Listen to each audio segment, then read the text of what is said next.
Alrighty, thanks, Chief. Start out just giving you a little brief background on my experience in this field. I got involved in the fire service back in 2000 with Public Safety Medical Service. I went to work for them.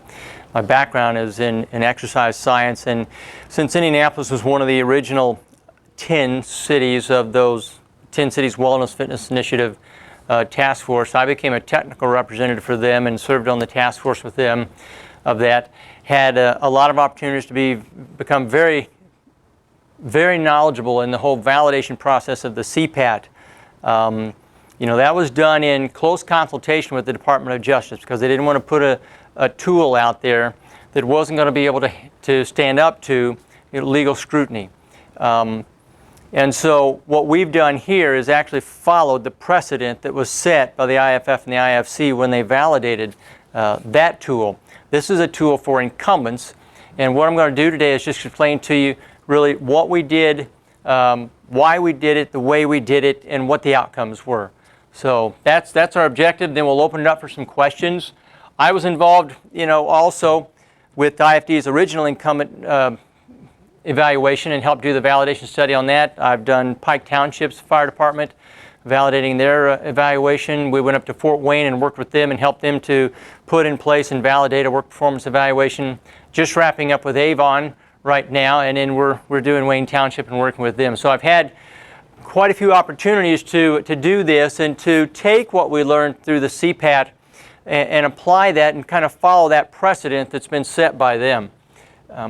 What we wanted to do is just to validate it. And the reason is that the law says anytime we're going to put an evaluation in place that has the potential to impact an employee's employment status with that company, then we have to be able to demonstrate the job relevance of that and show that it's applicable to your performing your functions of your job.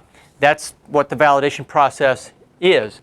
Now, the way we went about that is, we've already talked about this. We adopted basically the evaluation that currently is in use by IFD. I'm coming in to work with the department to go through the steps and processes to demonstrate validity or the job relevance of it. We selected 95 firefighters to come in and to go through it. Now, some of you did that, right? How many of you went through it? Okay. Well, 95 is 75% of the entire firefighting population here, and we'll talk about why we chose that number here in a little bit. When we had them go through it, we videotaped each person as they went through that process. And there was a reason why we did that, and we'll explain that here in a little while too. And then at the end of that, we had you sit down and fill out a survey and answer some questions for us, because that was the most important thing. We wanted to have your opinions on the tasks and the evaluation as a whole. And you might remember I often use the analogy that this evaluation is like a chain link or a chain comprised of 8 different separate links. Each link in this evaluation was an individual task, whether it was ladder work or hose work or rescuing a victim or whatever it might be, breaching, sealing. So there were 8 different tasks in that. We wanted your opinion about each one, and then we wanted your opinion about the evaluation as a whole. So the sum of the parts, what did you think of those? We had you wear a little strap that collected physiological data. And we don't have that data all analyzed yet, but we want to look at that and actually give us another measure or another way to compare what's the physiological burden of performing this evaluation, and how does that compare to the physiological burden we observed in firefighters performing real fireground work. And that'll be compared to the research that was done with the Indianapolis Fire Department back in 2008. We had then rounded up 13 firefighters to serve as subject matter experts, and they were the ones who were going to actually review the performances that we videotaped and come up with what we thought was an acceptable level of performance for the fire department. And that's what their task was here. So let's go in and talk about how we came up with the details of that. First off, the 95 people. Why did we pick 95 people? And I'll show you on this next slide kind of how they stacked up. Anytime when you're at home watching TV or in a station, on the news or something, they give you the results of some survey poll. They might say, You know, a new survey shows that 85% of the population prefer Lipton iced tea over Louisiana iced tea. Well, and it may be a plus or minus 10 points or 10% or 5% or whatever. Well, the question is, how many people do you have to ask as a representation of an entire population before you can be pretty sure that the opinions of that sample represent the opinions, the attitudes, or whatever of the entire population? The first thing we want to do is make sure that the sample that we look at looks pretty similar to the population. Okay? And that's what's wrong with a lot of public opinion polls, is they'll talk about bias. Maybe they sampled all Democrats, or maybe they sampled all Republicans, or maybe they sampled all white males, or whatever. And it didn't represent the demographics of the population. So if you look at this group, you can see we came pretty close. When we look at race, gender, and age, we have a really close representation of what the population looks like. Now, we'll probably never get it exact unless we just sample the whole population, ask everybody. But we wanted to get a good representation, and I think we did an excellent job of it. Now, the 95. If I've got an entire population and I want to ask myself, how much of this population do I need to survey before I can be really sure that the attitudes, the opinions, or the responses of the sample represent the entire group? There's a statistical calculation that we can do that's called confidence level. And basically it determines for us how many firefighters we would need to survey before we can be 95% confident that the opinions and attitudes of this sample pretty much represent the opinions and attitude of the entire department if we'd asked everybody. Okay, so that's how we set that number. The confidence interval means what level of margin of error. So if we asked a question and 85% of the people said this answer, with 95 out of 126, we can be 95% sure that between 90 to 80%, if we asked everybody in the department, would have said the same thing. Does that make sense? That's why we chose the numbers that we chose, so that we could be really sure that, hey, these are good, strong firefighter opinions. They represent and reflect the demographics, the makeup of the entire department, and we can have good confidence in what their results are. So, here's what the results are. The first thing we asked you when you came through and did that evaluation, and you sit down and you start filling out that survey, is we asked you, did you understand after you went through the walkthrough how to complete the specific tasks of the evaluation? And if you recall, you came in and someone went and took you at station 1 and said, okay, here's where we start. We go this way, we walk down here, we do this task, and from here we go to station 2, which is over this place, and we do whatever. It might be equipment carry, or it might be ladder work or hose work, all the way to the end of the evaluation. Then, after that was done, I spoke with you and I talked about how we wanted you to perform those tasks. And we made it clear that what we didn't want you to do is necessarily wasn't the objective to come in there and to perform it as a race, see how fast you could get it done necessarily. We didn't want to see how long you could drag it out either. What we wanted you to do was to perform those tasks at a pace or a rate of work that you felt would be reasonably expected of you, as if this were on a real fire ground. So we asked the question then, did you understand what to do? And fortunately, we got a good response. 98% said yes. You know, no question, hands down, we did understand. There's somebody wandering around out there probably today that doesn't know where they're at. No, I don't know. Just kidding. But the next thing we wanted to ask is, if you understood, did you do it the way you understood you were instructed to do it? So did you do it in the manner which is consistent how you do it on a fire scene? And in this case, 99% of the people said yes. If we couldn't have passed those first 2 questions, nothing beyond that really matters. Because if you didn't understand what you were going to do, obviously you're not going to do it the way you were expected because you didn't know what was expected. So we've got good evidence to show there that, hey, these people understood and they did it the way we asked them. So let's see what their results were.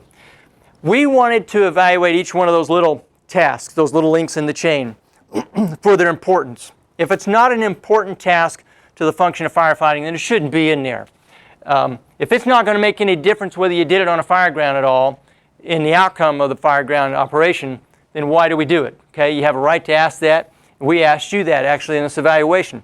and you rank things either from 0, it's not critical at all the way down to this is extremely critical, and if we didn't do this, it's going to result in extreme adverse consequences.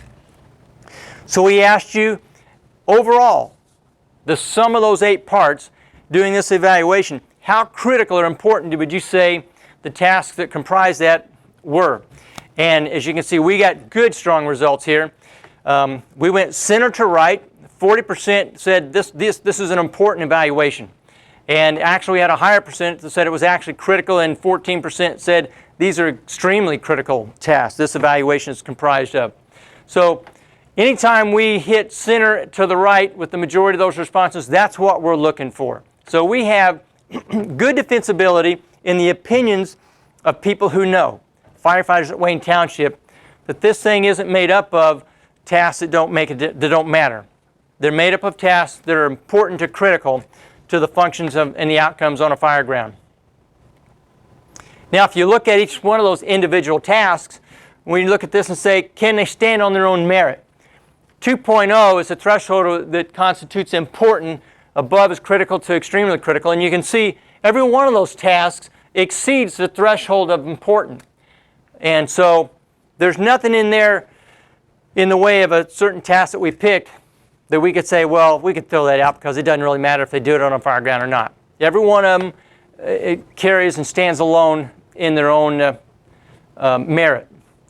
Now, we asked you, were they physically demanding tasks? Because this is a performance evaluation, a work performance evaluation.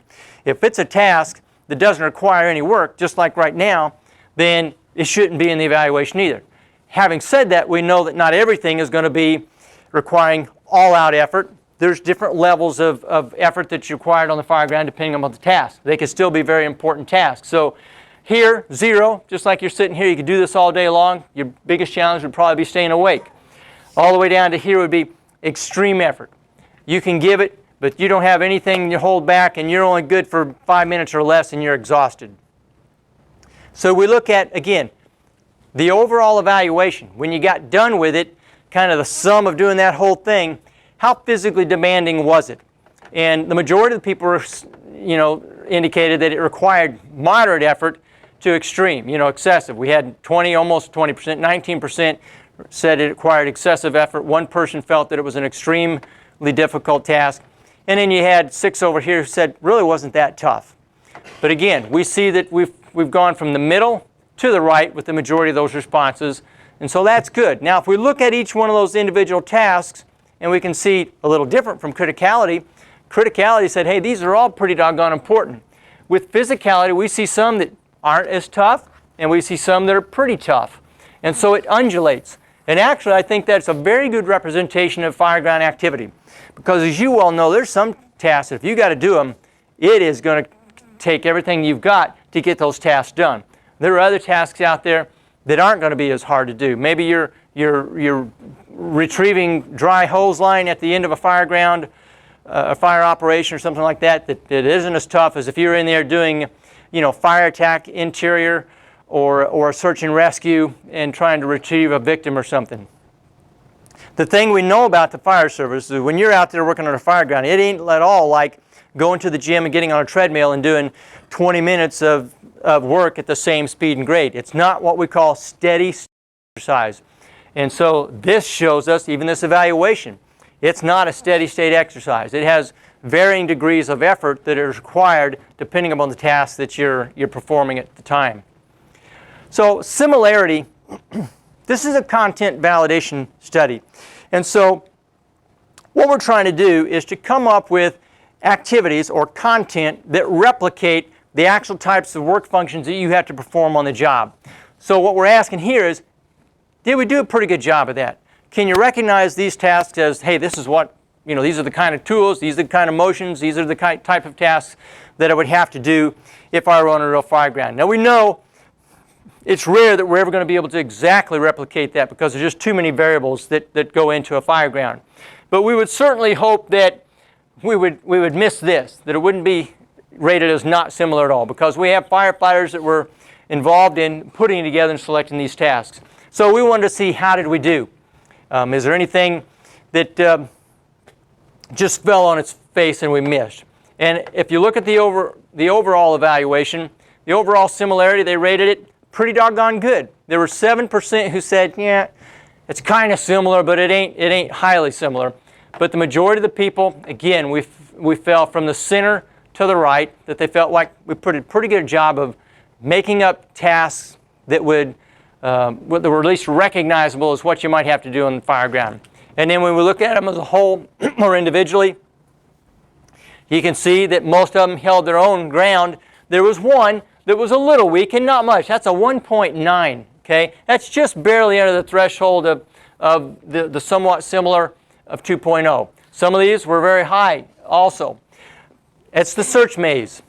You know, there are probably so many different circumstances under which you might have to conduct search and rescue that just kind of, if you will, putting it in a box doesn't do it maybe total justice. But the other part in that is you have to ask yourself, what would the expense be, or how could we do something differently to replicate that? It would probably be very difficult to do it in a different way. CPAT uses a similar type of style in a tunnel. So I think we're fine there, especially when you look at the overall rating of 2.3. So what can we say from this?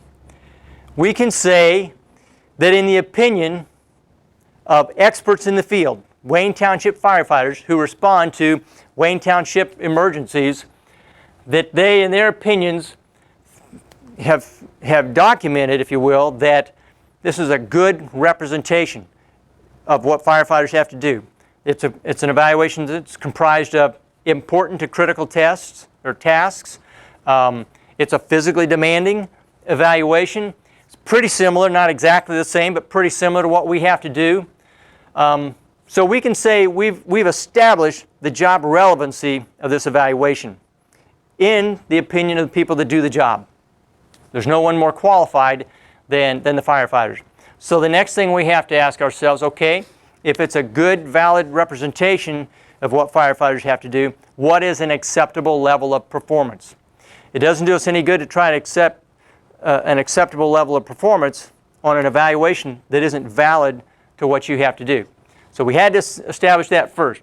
The way we went about establishing a performance standard is we brought in another group of firefighters. We had 13 in this committee.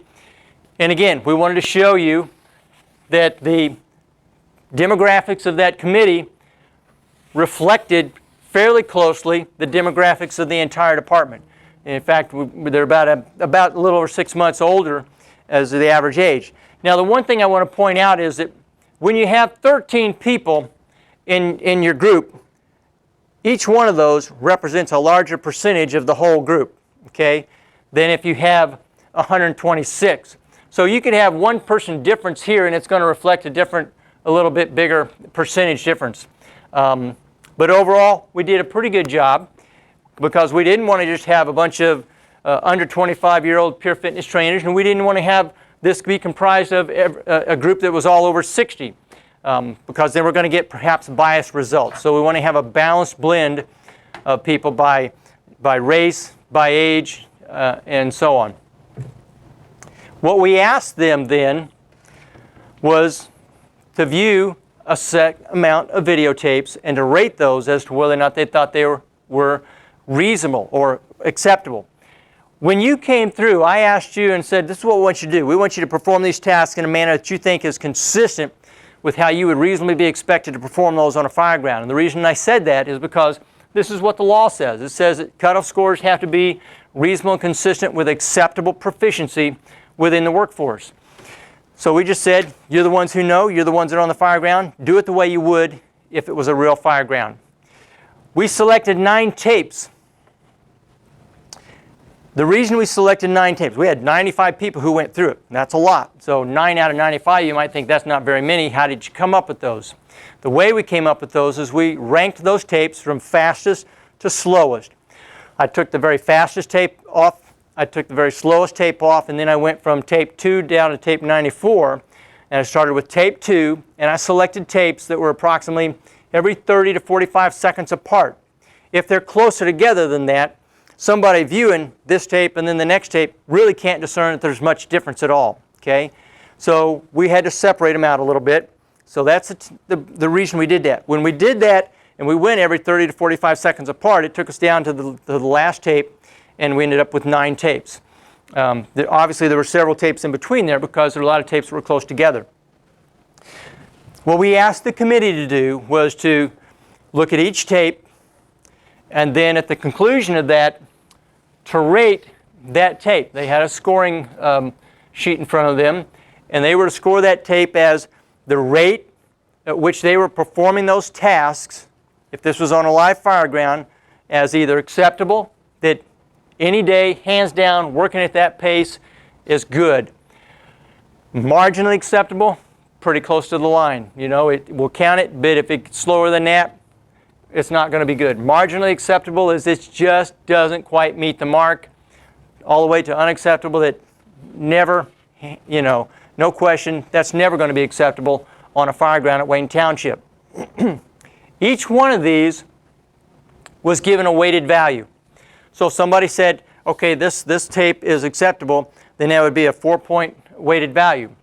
I would take the collective scores of all 13 evaluators for each tape. So if it was tape 1, I'd have 13 opinions. I would add up the point value of those 13 opinions and then divide it by 13, and that would give us what we call a time-weighted average. So that tape might have a value of 4 or 3.7 or 2.5 or whatever. What we were looking for is this: the time that corresponded to a time-weighted average of 3.0. The goal of this program isn't to identify ideal or optimal firefighter performance. It is to identify the minimal acceptable level of firefighter performance. That's why we looked for the time that corresponded to marginally acceptable. If it went slower than that, it became unacceptable. So let's look at what we got. Now, sometimes and often, when we do these ratings, we may have one tape that we look at here, and they might give it, say, a 3.5 rating. The next tape that's 45 seconds slower, when they look at it and they rate it, it might end up being 2.5, which tells me somewhere between 3.5 and 2.5 lies the 3.0 and the time that would correspond with that. There's some calculations that I would have to go through to actually derive what that time would be. In this case, we had a tape that they rated, and it turned out to be perfect 3.0. So we can show you an actual video of what the acceptable performance level is. And that's what we're going to do next here, is just pull that video up and let you see it. 3, 2, 1, start.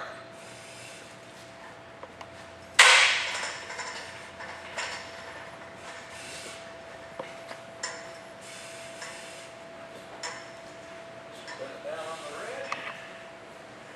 Anywhere it is. Touch every rung on the way up.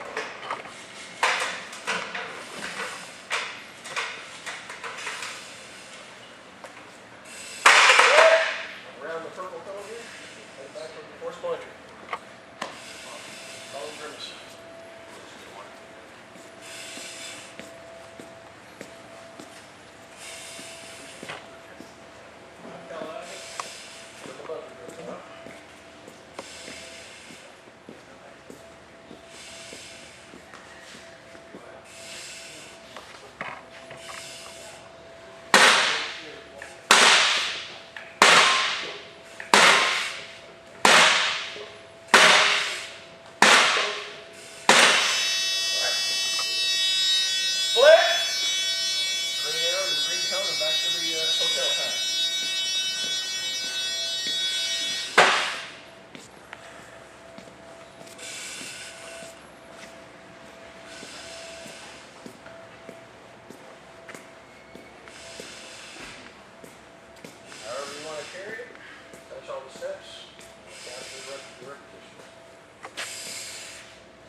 both knees, hand over hand, pull it off the end, across the room.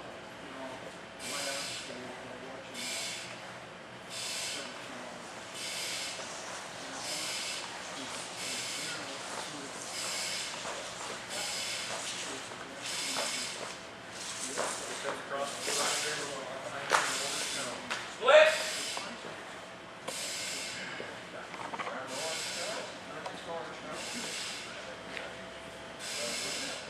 Pipe hold.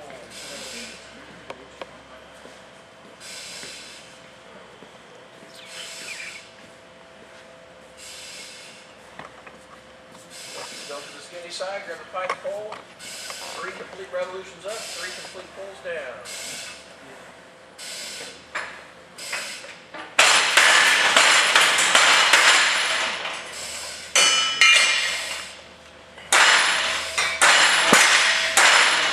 Okay, one more time.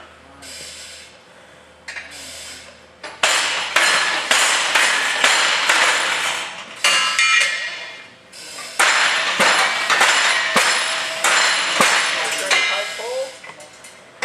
Split. Straight ahead to the yellow. Around the yellow to the next yellow to the tool carrier.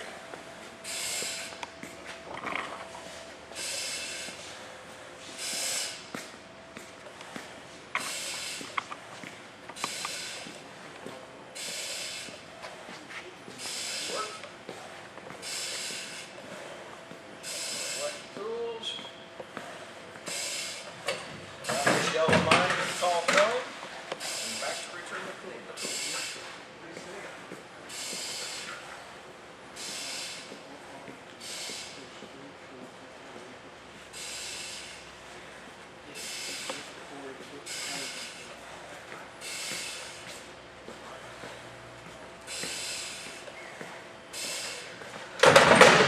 Split. Red cone, more than dummy right now. That'll do. Around the red cone, head to the dummy.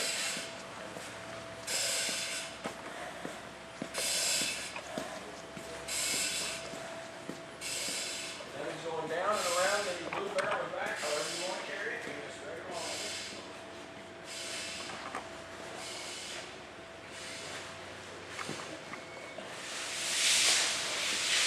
Yeah, that's it. Nice work.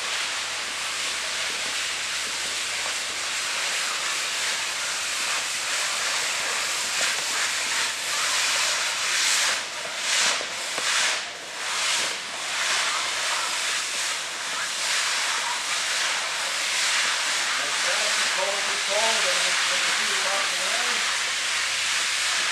Keep pulling. Time.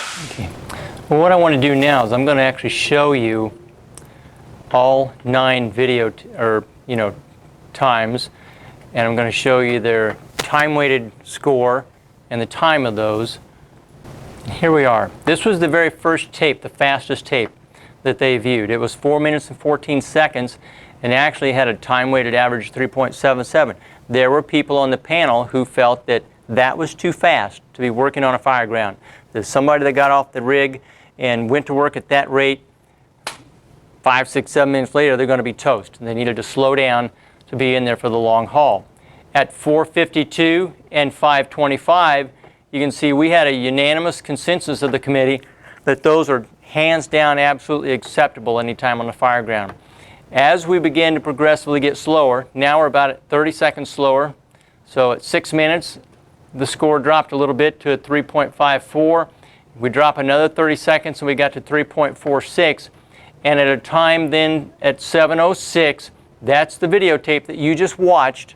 And that was the one where the committee gave it a rating of 3.0. So there we have the marginally acceptable level. As you can see, as those tapes began to be progressively slower, 7:52, 8:33, 10:12, the ratings of the opinions of the committee began to be less and less acceptable. So what I look at when I see that is that we had good, consistent opinions of the committee that they discriminated and identified that, hey, this is less acceptable than that, and this is less acceptable than that, and this is less acceptable. So we had a consistent downward curve in time, and we had a consistent opinion of the firefighters that this is less and less and less acceptable.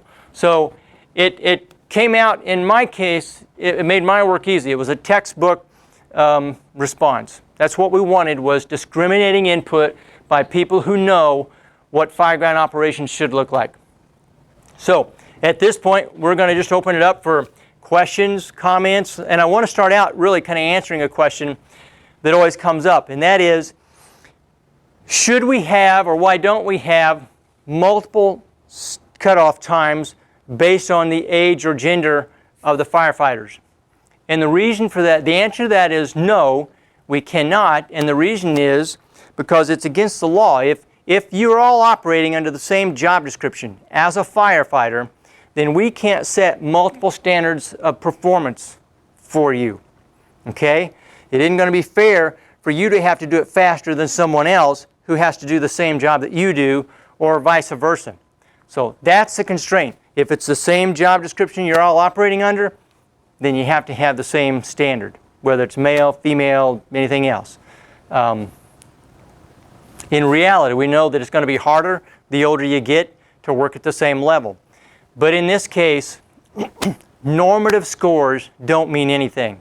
Because if you have an absolute demand that you have to meet on a fire ground, then the only thing that matters is, do you have the capacity to meet that demand?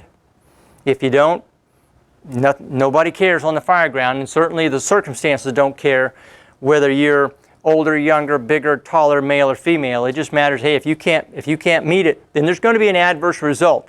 The result might actually affect you. Over half the deaths on line of duty each year, and it won't be that way this year because we've just had some real extenuating circumstances with multiple deaths.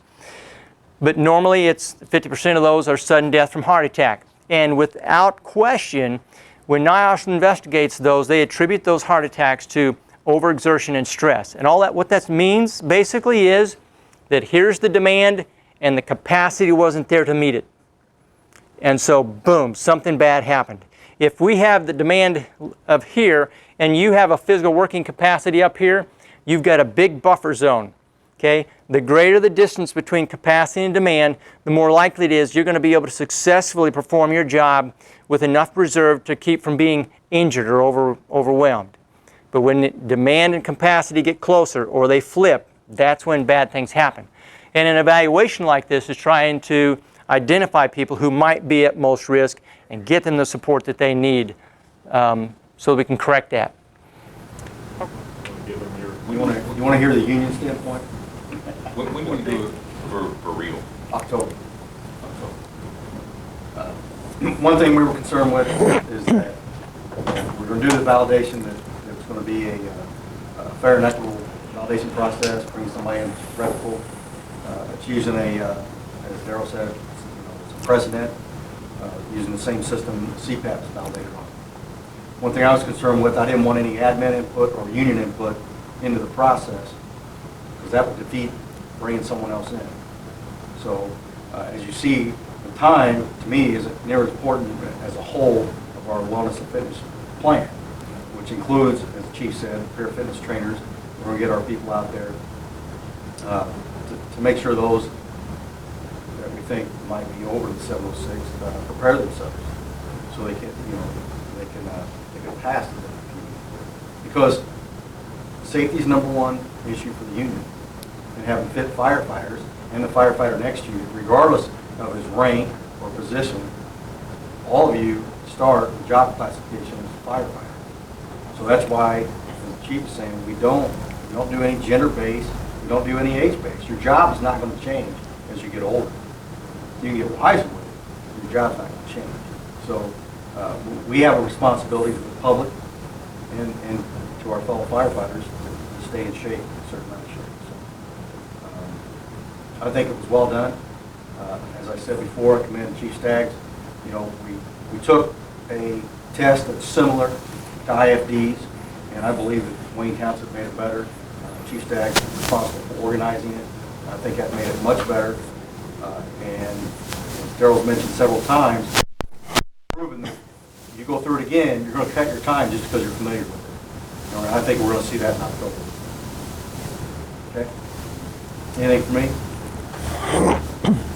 Will there be a reevaluation process? And years, or is it? Go ahead. Yeah, typically the question comes up is how long can we assume that a test is valid? Okay. Now, the American Psychological Association recommends approximately every 5 years you come back and revalidate to demonstrate that it's still relevant to what you guys do. Now, if there were something to change prior to that, where robots do the firefighting now, or you have different types of equipment and tools that you use that would significantly change those kind of tasks, then we may come back sooner and have to revalidate it. But barring something like that, roughly every 5 years you come back and demonstrate, is it still relevant? Are these tasks, dragging hoses and dummies and using pike poles and stuff, are they still the tools and equipment, the tasks that we have to perform on a fire ground? If there were something that would change in the validity, something would change in the way, say the kind of turnout gear you wear or the kind of tools that you use that change the workload, then you'd have a compelling reason to say, okay, let's reevaluate what the time should be because we can move better, we have lighter equipment or whatever, but it's not an automatic thing. What else you got? I'll get you through again. Guilty. I got anything else?